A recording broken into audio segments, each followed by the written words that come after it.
the channel. Today it's time for something a little different. I may start a series called What Other Reviewers Missed in Cars. You can see this is not my M2 competition. This is a 2018 570S McLaren Spyder, which I have Turo'd in Los Angeles. It is an incredible car, and I think some of the things that reviewers have failed to point out are some of the most unique features of this car, actually. And I'd like to provide some details. I Turo'd this car previously when it had 2,600 miles. The car now has 8,600 miles. And what most reviewers don't point out, when I first got the car, when I rented the car before, the car failed to start numerous times in spite of resetting the car, following every procedure and the rest, which is pretty absurd for a car like this. Finally figured out how to start it by applying a little gas at the same time as applying the brake, which was a bit crazy. And shortly after I got the car, the seat motor failed to work properly. It worked intermittently, and basically with comfort access moved all the way back and stopped. So the motors were still working, but something was wrong with the control mechanism, and I don't know what happened. Anyway, apparently they replaced the mechanism, and it's interesting to note, I may be able to show in the other part of the video, that all of the seat mechanisms at the bottom of the car were made in China. So while this is a British car, all the elements of the seat motors are made in China. So that may explain why things were not working so well. After the first day driving the car as well, the window regulator in the passenger side quit. Now I realize that window regulators do quit in cars, but this is a brand new car basically, so it is a little surprising. Also to note, of some interest, is that now with 8,600 miles, the car has developed quite a creak right behind the driver's seat. I'm not sure what that is. It's kind of a rattle more than a creak, and the car creaks somewhat entirely. So I don't know what's really going on. We'll see how things go during the term here. No issues so far. Car starts fine. Runs fine. It seems like it's not quite smooth all the way through the rev band, but we'll see how that goes. The main thing, some of the main things that people fail to point out, or maybe they do point out, the steering in these cars is sublime. The steering is incredible. I think that's really because it has hydraulic steering. You know, it is not an electric steering box. It provides for incredible steering feel, and your driving position is so close to the front. You're virtually at the front of the car. The visibility is really incredible. It really leads to a great for an exotic car. The feel around the car, visibility wise, is really outstanding. And I don't think reviewers really pay enough attention to focusing on how the steering feel of this car is, because that is one of the best attributes of the car, in my opinion. Also, you hear a lot about how fast the car is. The car is incredibly fast, and you feel how light the car is compared to the power it develops, which is really the coolest part.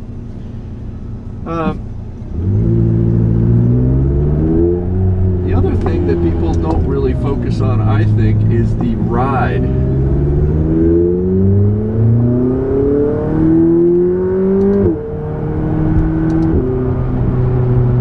Or the way the car shifts. The seamless shifting is amazing. The car moves, it delivers the power perfectly through each gear. Now, one thing about the car is that using the adjustable suspension and performance changes, you have to be sure that the controls are active and and then they come up on the dash.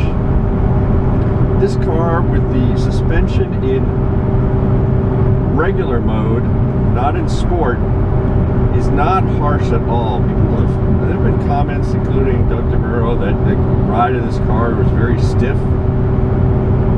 The ride of this car now in sport mode here on Pacific Coast Highway is sublime. The car is really comfortable. It is more comfortable than my M2 competition, no question about it. Also, interestingly enough, the Bluetooth in the car, the integration of the Bluetooth, the audio system, this Iris is really pretty good. You see, you're playing.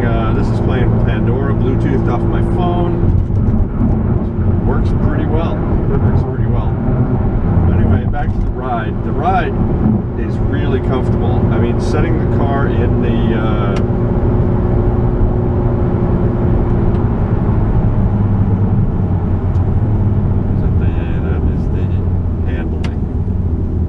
setting the handling to normal, the car is really comfortable.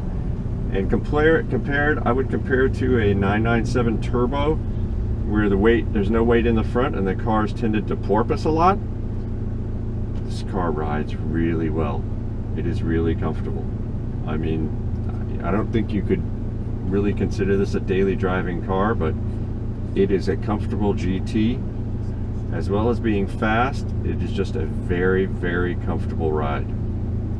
So, I'm not sure I believe any of the other reviewers that try to suggest the car is a hard ride, because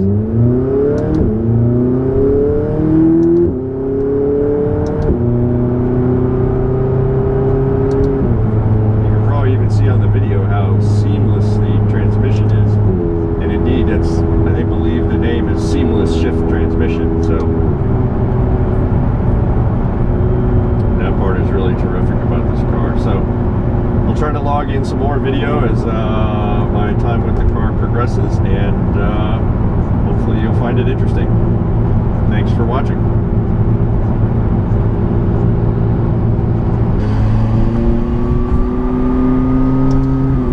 Hello there. Back in the McLaren day 2. So, pretty flawless performance to report today.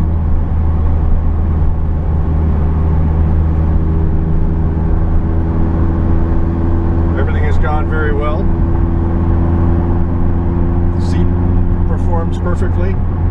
Steering is incredible. It's so funny when you get into cars and they have your light sport plus setting for steering, and you get in a car and the steering is just right.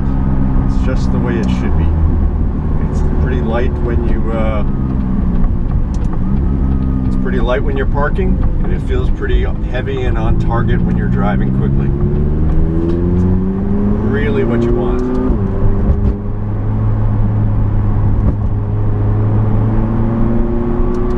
If you haven't had time to drive in Southern California on Pacific Coast Highway, it can be quite a treat. Yesterday we were out driving, encountered a bunch of Lamborghini Gallardos, a Performante, actually a Gallardo Superleggera, not a Performante, and a bunch of other things. I saw a ton of GT3 RSs driving, and yeah, it was quite a treat. Yeah, the car has been fine, no issues with the seat's performing perfectly.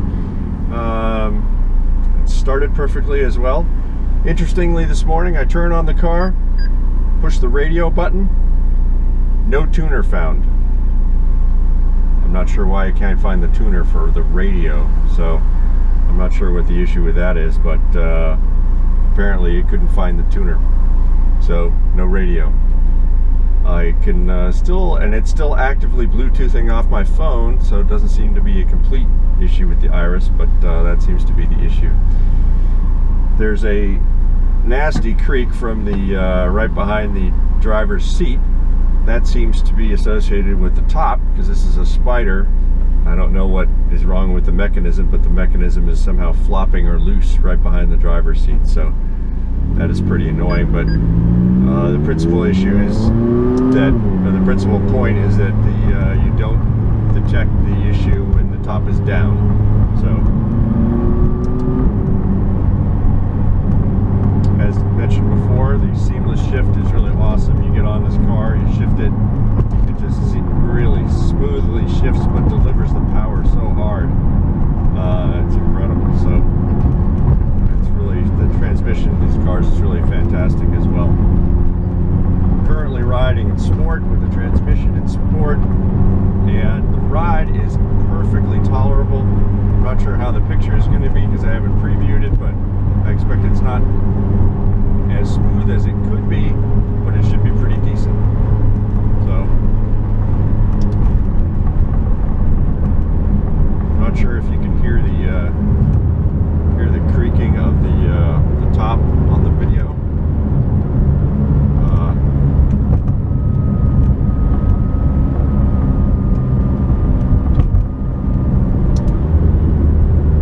I had the window down a bit as well, so I don't know if there was the associated outside noise that overwhelmed my voice, but anyway, thought I'd give you guys a continued update on the car, a little bit different angle. Where I'm driving, it won't be too exciting, so I'm sorry there's not too much exciting points to say about handling or straight line performance while I'm driving, as I'm on a pretty crowded route at the moment and no opportunity to really get on the car. But it has been great. Out for a long drive today to the Ortega Highway, and hopefully for some real fun.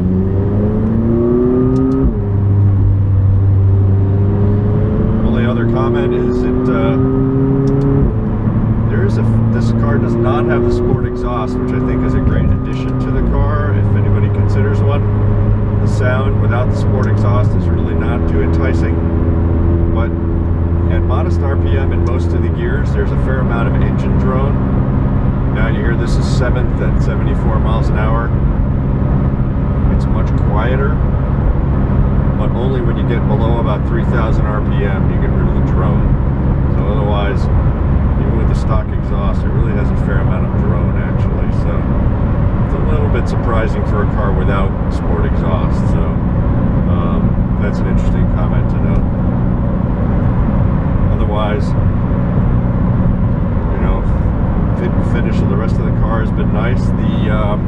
What is interesting to know as well, you know, these side rocker panels are interesting in the car, and they stick out with the doors flipping up. It seems pretty common that people step on the rocker panels. Both of the rocker panels on both sides of the car are broken loose. On one side I managed to snap it back in, the other side I really can't. The attachment must be broken off. So, I mean, it's an interesting quirk of the design that the rocker panel is there, and it's aesthetically very nice, but it makes for a step panel which is a no step zone. Also, the rocker panel, the front leading edge of the door, dirt kicked up from the tires catches into the leading edge of the door and creates a dirt deposit. You open the door and the dirt piles out of the door, and the car hasn't been driven off-road. The leading edge of the door, however, just seems to collect dirt strewn up from the front tires. So that's a really odd point to note, but in fact that's kind of what happened. So it's interesting. Not sure why that is. I guess that's just a design issue. $4.99 a month. But one other comment to say is that the B&W stereo seems to be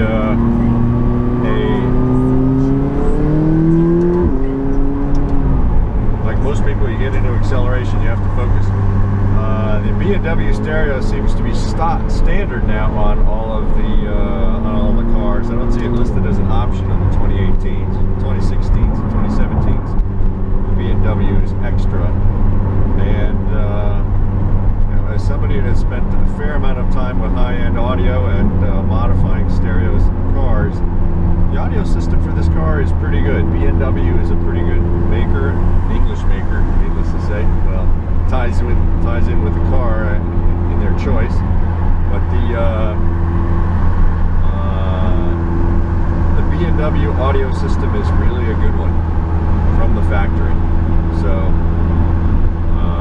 if you look for a used one, I would pick one with the B&W audio system, easily recognizable by the pod sitting on the dash. So this is a cool addition. Look for it.